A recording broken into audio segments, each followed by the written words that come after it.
New ইয়র্কে ইউনূসের উপর হামলার সাথে জড়িত থাকায় রাষ্ট্রপতি চুপ্পুকে 24 ঘন্টার মধ্যে গ্রেফতারের আলটিমেটাম দিলেন সেনাপ্রধান। হাতে হাত করা পুলিশের গাড়িতে তোলা হচ্ছে একজনকে, কিন্তু মুখটা যে বড্ড চেনা। এই কি তবে পলাতক প্রধানমন্ত্রীর পুত্র এবং তার আইসিটি উপদেষ্টা সজীব ওয়াজেদ জয়? অবশেষে গ্রেফতার জয়। সজীব ওয়াজেদ জয়কে গ্রেফতার করেছে নিউ ইয়র্ক পুলিশ। দর্শক, নিউ ইয়র্কে ডক্টর মোহাম্মদ ইউনূসের উপর হামলা, এই ঘটনায় এবার সরাসরি জড়িত রাষ্ট্রপতি কিভাবে জড়িত সেটি শুনলে আপনি অবাক হয়ে যাবেন। আমি দেখে প্রথমে বিশ্বাস করতে পারিনি যে রাষ্ট্রপতি বাংলাদেশে থেকে এই ষড়যন্ত্র কিভাবে করতে পারে। অন্যদিকে সজীব ওয়াজেদ জয় আটক হয়েছেন বলে খবর পাওয়া গিয়েছে। দর্শক, নিউ ইয়র্কে তুলপাড় কাণ্ড ঘটছে কয়েকদিন যাবত ধরে। আসুন দেখে আসি রাষ্ট্রপতি কিভাবে জড়িত এই ভিডিওতে, তারপর দেখব যে সজীব ওয়াজেদ জয়ের বর্তমান অবস্থা কি। না টেনে একদম শেষ পর্যন্ত ভিডিওটি দেখবেন। চ্যানেলে নতুন হলে সাবস্ক্রাইব করে রাখবেন। ভিডিওতে একটি লাইক দিয়ে পুরো ভিডিওটি দেখতে থাকুন। নিউ ইয়র্ক শহর, রাত তখন ঘড়িতে প্রায় 9টা। জনাকীর্ণ টাইমস স্কোয়ারে বাংলাদেশি প্রবাসীদের সমাবেশ চলছিল। আর সেই মুহূর্তে ঘটে গেল এক চাঞ্চল্যকর ঘটনা। বাংলাদেশের প্রধান উপদেষ্টা নোবেল বিজয়ী ডক্টর মোহাম্মদ ইউনূসের উপর হামলা চালায় দুর্বৃত্তরা। চিৎকার, চেঁচামেচি, বোতল ও ডিম নিক্ষেপ চারদিক একেবারে তোলপাড় করে দেয়। আতঙ্কে পড়ে যায় প্রবাসী বাংলাদেশিরা। কিন্তু আসল নাটকীয়তা শুরু হয় ঘটনার পরপরই। যুক্তরাষ্ট্রে অবস্থানরত পুলিশ ও নিরাপত্তা সংস্থা তাৎক্ষণিকভাবে হামলাকারীদের আটক করলেও তদন্তে উঠে আসে এক চাঞ্চল্যকর নাম। অভিযোগ উঠল এই পুরো ষড়যন্ত্রে নাকি বাংলাদেশের রাষ্ট্রপতি শাহাবুদ্দিন চুপ্পুর প্রত্যক্ষ মদদ রয়েছে। এই খবর ঢাকায় পৌঁছাতেই দেশের রাজনীতির আকাশে ঝড় বইতে শুরু করে। সামরিক বাহিনীর সর্বোচ্চ পদস্থ কর্মকর্তা সেনাপ্রধান জেনারেল ওয়াকারুজ্জামান সরাসরি সাংবাদিকদের সামনে দাঁড়িয়ে এক অভাবনীয় হুঁশিয়ারি দেন। তার ভাষায়, যদি আগামী 24 ঘন্টার মধ্যে রাষ্ট্রপতি শাহাবুদ্দিন চুপ্পুকে গ্রেফতার না করা হয় তবে সেনাবাহিনী নিজ উদ্যোগে ব্যবস্থা নিতে বাধ্য হবে। এই ঘোষণার পর সমগ্র বাংলাদেশের জন্য বজ্রপাত হলো। রাষ্ট্রপতিকে ঘিরে এরকম কড়া আলটিমেটাম দেশের ইতিহাসে বিরল।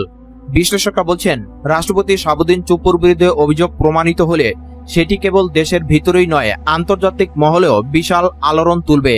ঢাকার রাজনৈতিক মহলে গুঞ্জন শুরু হয়েছে, রাষ্ট্রপতির আশেপাশের কয়েকজন উপদেষ্টা নাকি আগেই আওয়ামী লীগপন্থী গোষ্ঠীর সঙ্গে গোপনে যোগাযোগ করেছিলেন। তাদের হাত ধরেই ডক্টর ইউনূসের উপর হামলার নীল নকশা আঁকা হয়েছিল। সেনাপ্রধান ওয়াকারুজ্জামান প্রকাশ্যে বলেন, বাংলাদেশের মাটিতে বসে যদি রাষ্ট্রের সর্বোচ্চ আসনে বসা কেউ জাতির বিরুদ্ধে ষড়যন্ত্র করে তাহলে তাকে ছেড়ে দেওয়া হবে না।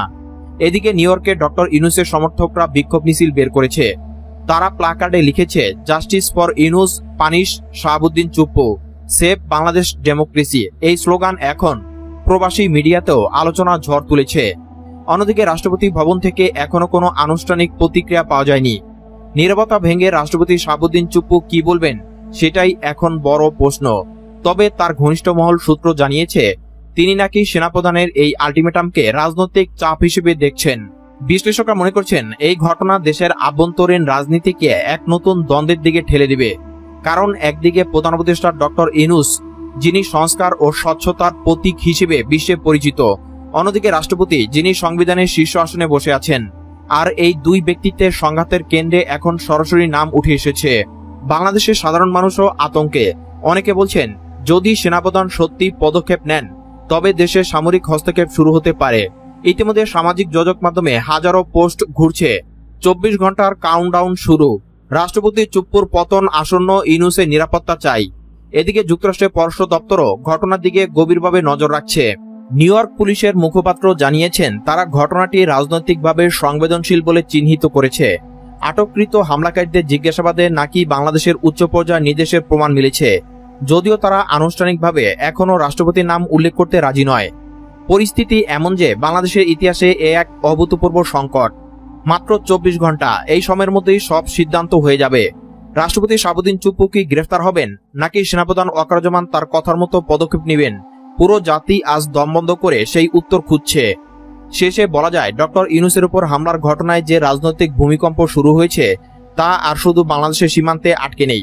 এখন এটি আন্তর্জাতিক কূটনীতির এক বড় আলোচ্য বিষয় হয়ে দাঁড়িয়েছে। আগামী কয়েক ঘন্টায় পরিস্থিতি কোন দিকে মোড় নেয় সেটাই এখন দেখার বিষয়। যুক্তরাষ্ট্র সফররত প্রধান উপদেষ্টা ডক্টর মোহাম্মদ ইউনূস ও তার সফরসঙ্গী রাজনৈতিক নেতাদের উপর নজিরবিহীন তাণ্ডব চালিয়েছে আওয়ামী লীগ ক্যাডাররা। বাংলাদেশের কার্যক্রম নিষিদ্ধ ঘোষিত দলটির নেতাকর্মীরা ঘোষণা দিয়ে স্থানীয় সময় সোমবার বিকেলে নিউ ইয়র্কের জন এফ কেনেডি বিমানবন্দরে নেককারজনক হামলা চালায়। সফরসঙ্গীদের নিয়ে প্রধান উপদেষ্টা বিমানবন্দর থেকে বেরিয়ে যাওয়ার সময় বেলা 3:30 থেকে বিকেল 4টার মধ্যে ফ্যাসিস্ট শেখ হাসিনার নির্দেশে হামলাটি চালানো হয় বলে জানা গেছে। নিউ ইয়র্কের 80তম সাধারণ পরিষদ অধিবেশনে যোগ দিতে বিশ্বের 193টি দেশের রাষ্ট্র ও সরকার প্রধান এই বিমানবন্দর ব্যবহার করে নিউ ইয়র্কে এসেছেন। এখানেই আওয়ামী লীগ ফ্যাসিবাদের আসল চেহারা প্রত্যক্ষ করল বিশ্ববাসী। হামলাকারীরা জাতীয় নাগরিক পার্টির এনসিপি নেতাদের ওপর ডিম ছুড়ে মারে এবং অশ্লীল ও অশ্রাব্য ভাষায় গালাগাল করে। হামলাকারীর প্রধান উপদেষ্টা সফরসঙ্গী বিএনপি মহাসচিব মির্জা ফখরুল ইসলাম আলমগীরকেও অকথ্য ভাষায় গালিগালাজ করে ও তার গাড়ি আটকে দেয়। প্রত্যক্ষদর্শীরা জানায়, হামলার নেতৃত্ব দেওয়া আওয়ামী লীগ ক্যাডারদের সঙ্গে টেলিফোনে কয়েক দফা কথা বলেন ক্ষমতাচ্যুত প্রধানমন্ত্রী শেখ হাসিনা ও তার ছেলে সজীব ওয়াজেদ জয়। প্রধানমন্ত্রী, আপনি ভালো আছেন? আপনাকে আমরা বাংলাদেশে ফিরিয়ে নিয়ে নেওয়ার আগ পর্যন্ত এবং বাংলাদেশ আওয়ামী লীগের 4.5 কোটি নেতা কর্মীদেরকে স্বাভাবিক এবং সুস্থ জীবনযাপন যতদিন পর্যন্ত না করাতে পারি ততদিন পর্যন্ত আপনার কর্মীরা আমরা এখানে সবাই একসাথে জেলে যাওয়ার জন্য রাজি, মাননীয় প্রধানমন্ত্রী। শেখ হাসিনার নির্দেশে কথা সমবেত কর্মীদের ও শোনানো হয়। এছাড়া তারা কিছু সময় পরপর যুক্তরাষ্ট্রে বসবাসরত জয়ের সঙ্গে কথা বলে নির্দেশনা দেন। এক হামলাকারীকে আটক করেছিল নিউ ইয়র্ক পুলিশ। আওয়ামী লীগের এই হামলাকারীদের বিশৃঙ্খলা সৃষ্টিকারী সন্ত্রাসী আখ্যা দিয়ে তাদের দমনে ঐক্যবদ্ধ হওয়ার আহ্বান জানিয়েছে বিএনপি ও জামাত নেতারা। হামলা শিকার এনসিপি সদস্য সচিব আক্তার জানান, শেখ হাসিনার গুলি আমাদের দমাতে পারেনি, সন্ত্রাস করে তার বিচার ঠেকাতে যাবে না। প্রত্যক্ষদর্শীরা জানান, প্রধান উপদেষ্টা রাজনৈতিক নেতাদের একেবারে যুক্তরাষ্ট্র সফরকে ঘিরে নিউ ইয়র্কে কয়েকদিন ধরে মহড়া দেন আওয়ামী লীগ ক্যাডাররা। তার প্রধান উপদেষ্টাকে যুক্তরাষ্ট্রের প্রতিরোধের ঘোষণাও দেন। তোর রক্ষা এই নিউইয়র্কের মাটিতে হবে না, ইনশাআল্লাহ তোকে জুতো পিটে করে আমরা তোকে নিউইয়র্ক থেকে বের করে দিব। দর্শক, সম্পূর্ণ ভিডিওটি দেখলেন। এই ভিডিও সম্পর্কে অবশ্যই আপনার মূল্যবান মতামত কমেন্টে জানাবেন। দর্শক, নিউ ইয়র্কে একের পর এক কাণ্ড ঘটছে গত কয়েকদিন যাবৎ ধরে। দর্শক, আওয়ামী লীগ নেতা কর্মীরা আগে থেকে প্রস্তুতি নিয়ে রেখেছে যে ডক্টর মোহাম্মদ ইউনূস যে সময় যাবেন সে সময়ই তার উপর হামলা চালাবে। কিন্তু ডক্টর মোহাম্মদ ইউনূসের উপর হামলা না করতে পারলেও হামলা চালিয়েছে এনসিপি নেতা আক্তারের উপর, এমনকি মির্জা ফখরুল ইসলাম আলমগীরকে অকথ্য ভাষায় গালাগালি করেছে। অন্যদিকে ডোনাল্ড ট্রাম্পের সাথে বৈঠক হতে যাচ্ছে ডক্টর মোহাম্মদ ইউনূসের, এই সুখবর দিয়েছেন ইতিমধ্যে। এই খবরটি আমরা শিরোনামে পেয়েছি। দর্শক, পরবর্তীতে বিস্তারিত ভিডিও তুলে ধরা হবে। দর্শক, মির্জা ফখরুল ইসলাম আলমগীর তিনি ভারতীয় মিডিয়ার সামনে এক সাক্ষাৎকার দিয়েছেন, তা নিয়েও তোলপাড় সৃষ্টি হয়েছে কয়েকদিন যাবৎ ধরে। দর্শক, মির্জা ফখরুল ইসলাম আলমগীর বলেছেন আওয়ামী লীগ এমনকি জাতীয় পার্টিকে নিয়েই হবে আগামী নির্বাচন। দর্শক, সেই বক্তব্য সম্পর্কে আপনি কি একমত? অবশ্যই আপনার মতামত কমেন্টে জানাবেন। দর্শক, নিউ ইয়র্কের ঘটনা দেখেছেন বিস্তারিত, এ বিষয়ে আপনার মতামত কমেন্টে জানাতে বলবেন না। এই মুহূর্তে বিদায় নিচ্ছি। আসসালামু আলাইকুম।